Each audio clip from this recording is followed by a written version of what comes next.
Hello everyone, welcome to my kitchen. My name is Michael and today I'm going to show you my recipe on how I make this pineapple sorbet. So I've got my pineapple, we want it frozen. All right, let's go and start making our simple syrup. We're going to take our 1 cup of sugar and we'll take our 1/2 cup of water and we're going to give that a good mix around. Two is by heating this up, it's going to help dissolve the sugar down a little bit easier and a little bit faster. All right, as you can see, the sugar water has come to a boil and it is cleared up. So I'm going to take this off the heat now and I'm going to put this into a heat safe container and I need to let it cool down. You definitely don't want to put that over your fruit because then that would defeat the purpose of having it frozen to begin with. So I've got about 4 cups of pineapple here.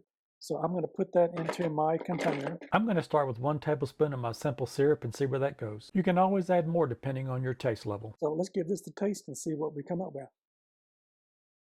You're going to have to try this one. If you've got some of that fruit that you've frozen and you've got it in the freezer, make you some sorbet. All right, give this one a try. This is another home run. See you in my next video.